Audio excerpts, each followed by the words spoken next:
But I also dreamt, which charmed me most, that you loved me still the same, that you loved me still the same, that you loved me still the same. SCP-1860 bowed its head as he finished one of his favorite arias. It was nostalgic, as it had been one of the first pieces of music that Herman had ever fed to him. He had been with the circus for over 100 years, longer than anyone else other than Fuller or the man with the upside-down face.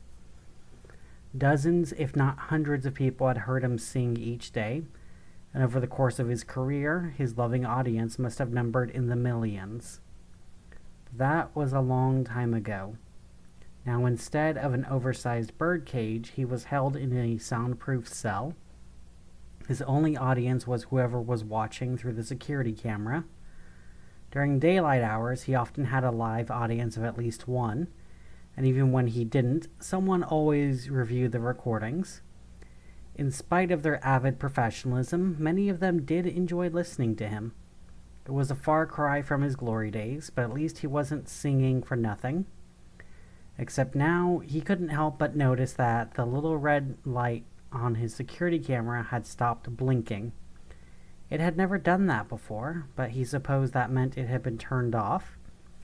He was sure it was nothing to worry about, probably a random malfunction or some scheduled downtime for the security system. But in the back of his mind, he couldn't help but think that maybe his jailers had decided it was no longer worth their time to listen to him, and he would never have an audience again. He sighed sadly and decided there was nothing he could do but wait. Audience or no, he would sing. In sleep he sang to me, in dreams he came, that voice which calls to me and speaks my name. And do I dream again? For now I find the phantom of the opera is there inside my mind. Sing once again with me our strange duet. My power over you grows stronger yet. And though you turn from me to glance behind, the phantom of the opera is there inside your mind. 1860 fell silent in shock, for it was not he who sang the second verse. He slowly looked behind him at the source of the heart-achingly familiar voice. The sight of the clown standing suddenly in one's doorway was a sight few would welcome, but 1860 was one of those few. "Icky?" he asked, his voice cracking, tears of black ink gathering in his eyes. The clown nodded, her eyes watering as well. "Hey, V, it's been a while," she said awkwardly. "What are you doing here?" he asked, not daring to make assumptions. "I've come to bring you home."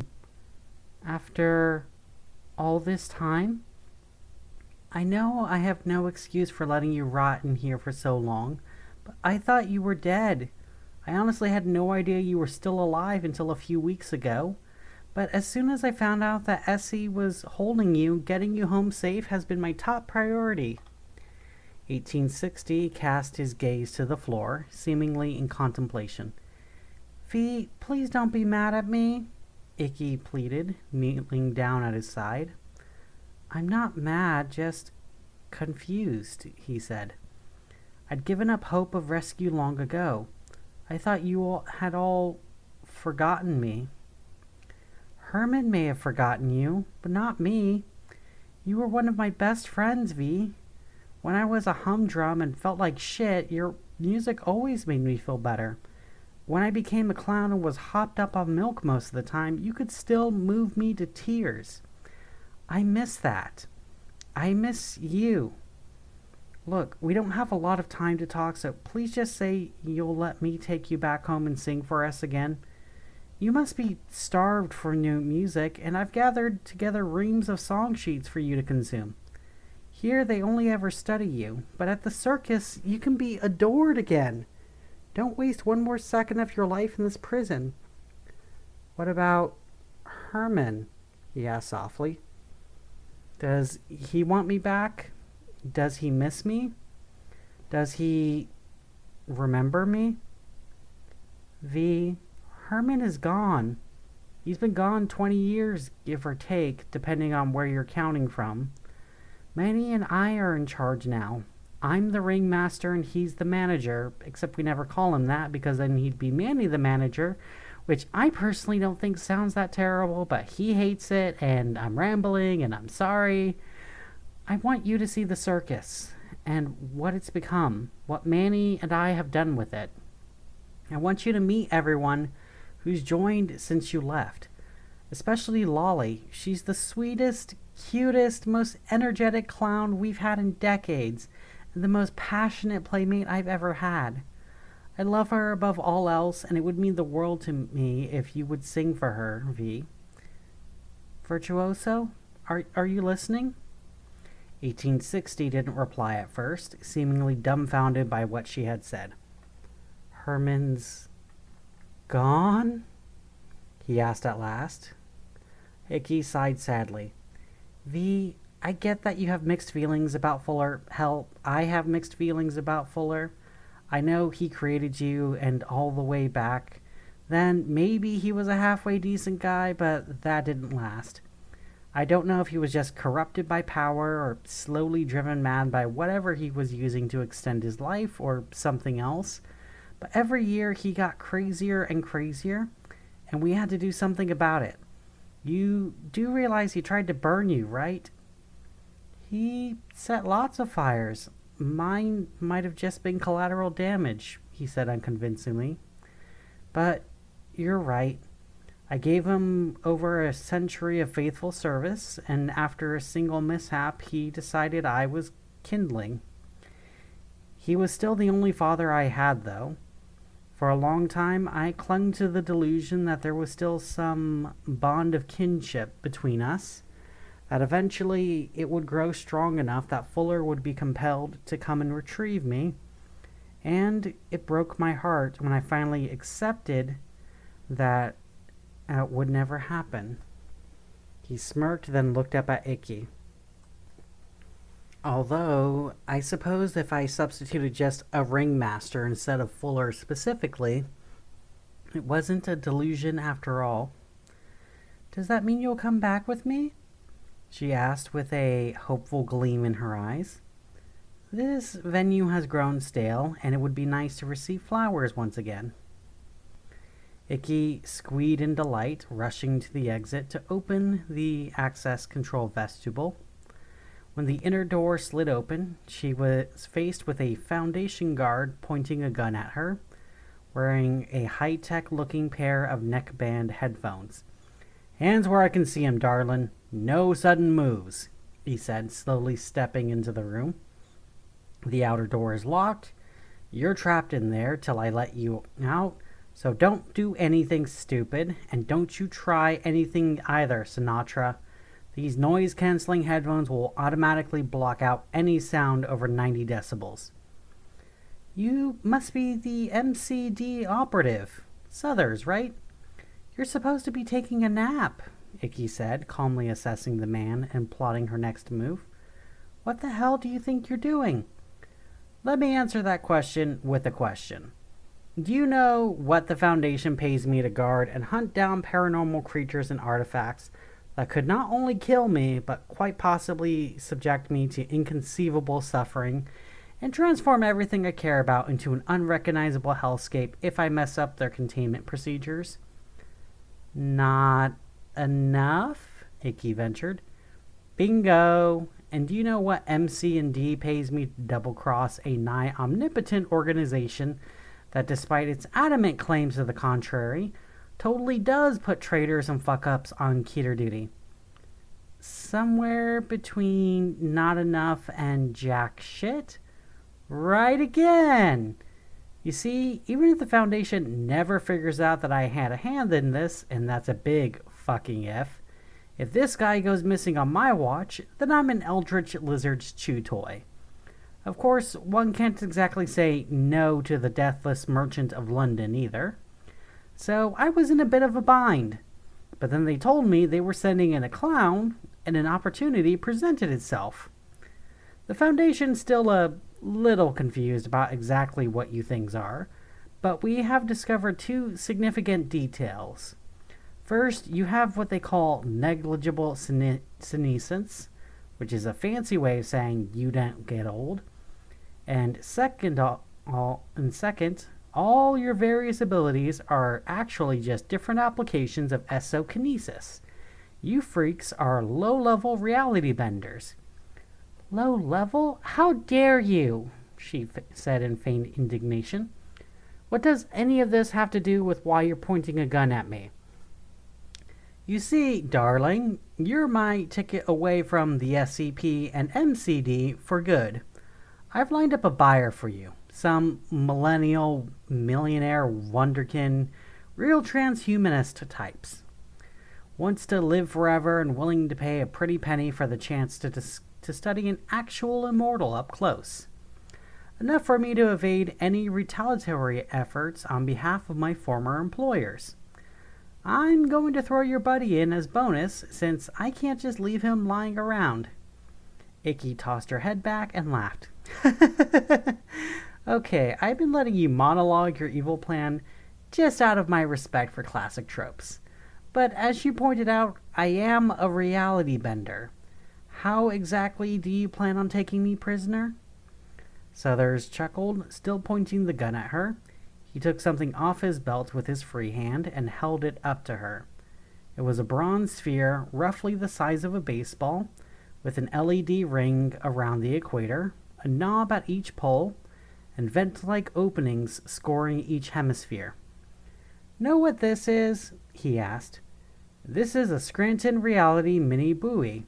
I'm not supposed to have it, so stealing it was kind of a point of no return for me. If I recall, it maintains Hume field homeostasis, which essentially means that if you do anything to alter reality, it will counteract it, rendering you effectively powerless. Go ahead, try to do some magic. See if I'm bluffing. Icky tried to telekinetically draw out her deck of trick cards, and her poker face faltered when they didn't answer her call.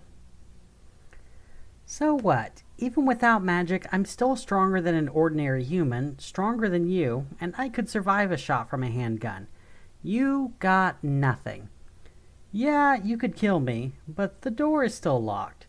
You won't be able to get out without your magic, and you can take my word when I tell you they made this buoy damn near indestructible. You won't be able to open a portal because this cell is soundproof, and I know that rather unusual multi-universal transit array you have requires calliope music to work. So you've got two options. You can let me handcuff the buoy to you and let me take you to the truck I've got waiting, or you can try to kill me.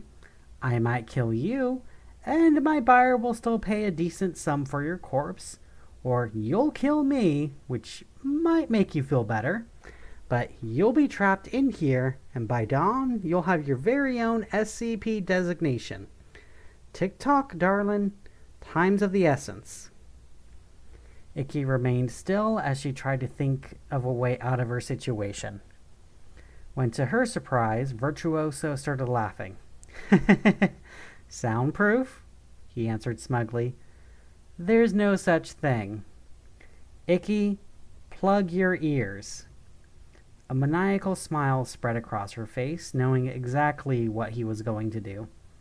As soon as her ears were plugged, Virtuoso did what he had been made to do, what he had spent nearly every moment of his life doing. He sang, "Those who have seen your face draw back in fear. I am the mask you wear." His voice was over 100 decibels, instantly activating Suther's ear protection. "It's me they hear!" Icky joined the duet, although her voice was hardly as ear-shattering. "I told you, idiots, that's not going to work. Do you see what's on my fucking head? My spirits and my voice in one combined. The Phantom of the Opera is there, inside my mind." Icky and Virtuoso sang together, Virtuoso's voice rising in volume. "Beware the Phantom of the Opera," Icky smiled. "He's there, the Phantom of the Opera," Virtuoso sang. His lyrics exhausted, he vocalized his high note, his voice rising over 150 decibels. "Sing, my angel of music!" His voice grew louder, and though others could not hear him, he could feel his eyes vibrate. He tried to shoot at him, but the barrage of sound waves prevented him from shooting straight.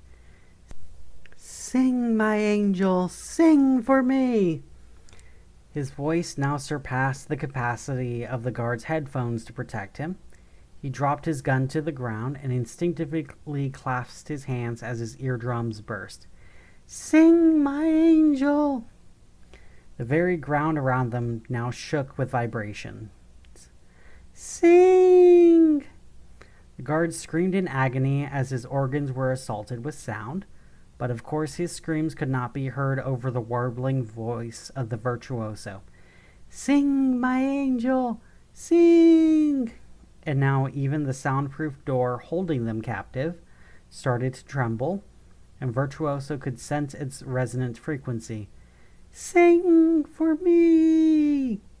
In one final high note, the sound of Virtuoso's voice became a shock wave, perfectly matched to the resonant frequency of the door. The guard's lungs ruptured, killing him, and the door shattered like glass. "That was amazing!" Icky screamed, hugging Virtuoso fanatically. "Not so loud, you'll hurt my ears," he replied with a coy smile. Icky fell to the ground laughing. "You are all right, aren't you?" Some slight ringing, but nothing some milk won't fix. Let's get out of here." She headed for the door, but bent down on her way to pick up the Scranton Reality mini buoy. Wow, he wasn't kidding when he said this thing was tough. Might come in handy. She pocketed the orb and took out her kaleidoscope keys. Within seconds, she converted the doorway into a portal. The space within the frame glowed a bright white and exuded smoke, while the calliope could be heard playing Comrades of the Legion. It was appropriate, as Icky was feeling quite victorious. She ran back to Virtuoso, scooping him up in her arms. "How does your own acoustic tent sound, so you won't have to strain to be heard over the pandemonium of the circus?" "Music to my ears." Stepping over the corpse of their treacherous informant, SCP-1860 left the Foundation, and Virtuoso returned to Herman Fuller's Circus of the Disquieting. Early the next morning, things were tense in the Ringmaster's tent. On one side of the desk was Icky, Lolly, Virtuoso, Manny, and Mr. Noodles in case things turned violent. On the other side was an elderly and decrepit man in the best wheelchair money could buy, with catheters conveying fluid to and from multiple medical ports. He was outfitted with a bespoke gray suit and a nasal breathing tube. Despite his enfeebled body, the stern and attentive face he wore made it clear that he still retained full command of his mental faculties. To either side of him stood two uncommonly beautiful women, a nurse and a PA, and behind them stood two uncommonly large men, his bodyguards.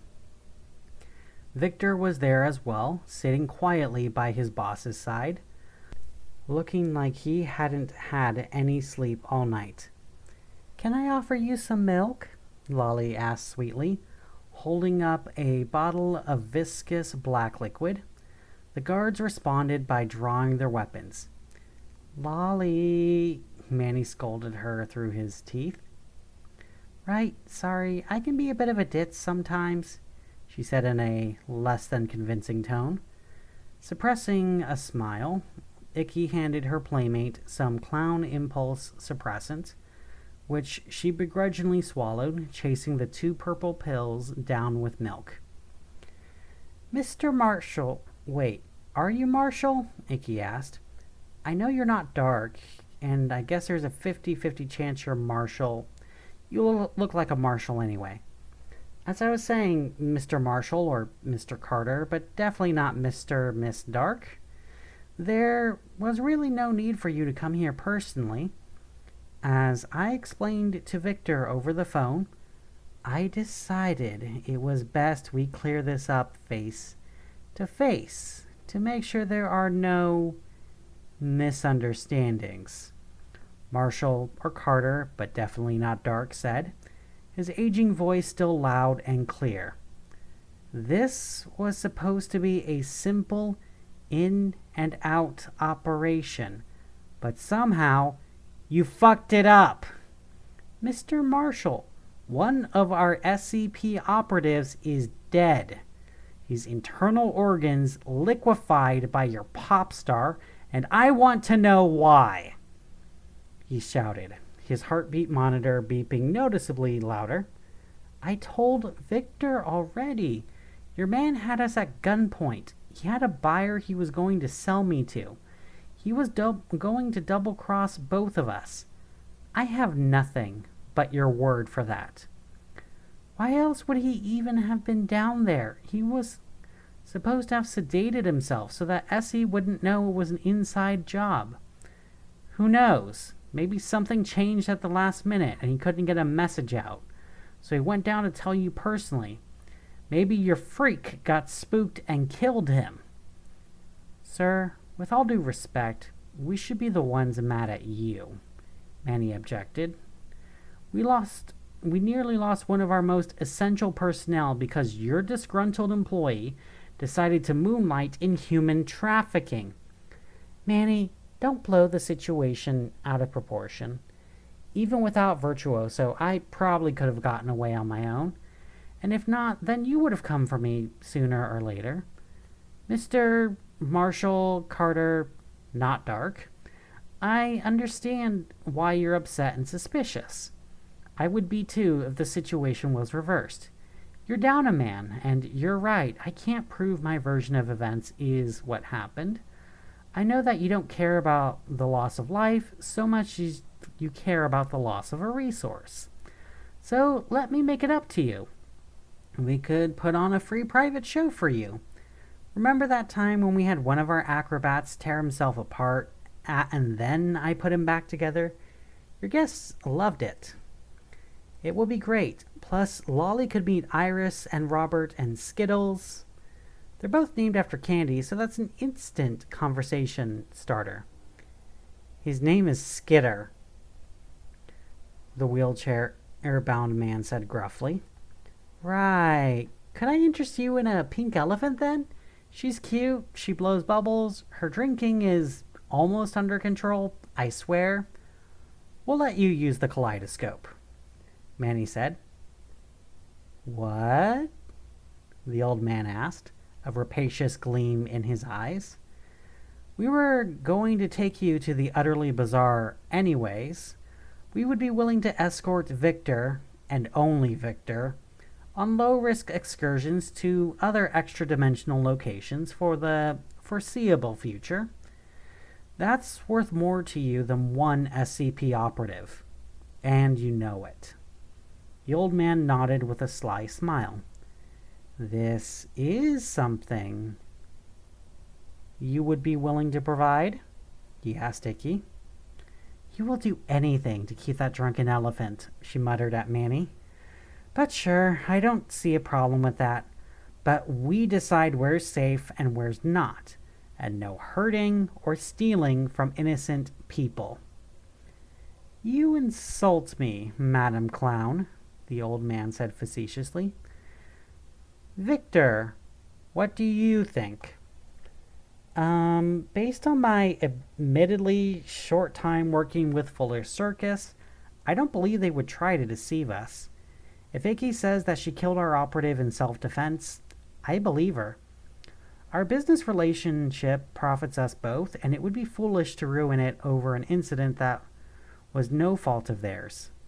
I would also be willing to participate in additional extra-dimensional business calls through their kaleidoscope, on the condition that my commission be raised to 5th tier. I'll give you 4th tier, and only if you make quota, his boss barked.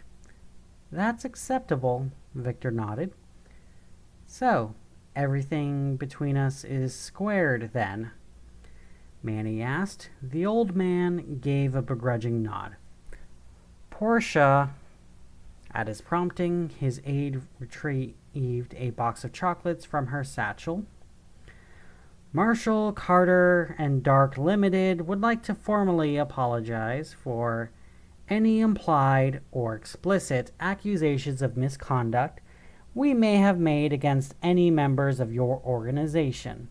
Please accept this limited anniversary edition Choc is Chic assortment box by La Maison du Chocolat as a token of goodwill on our behalf.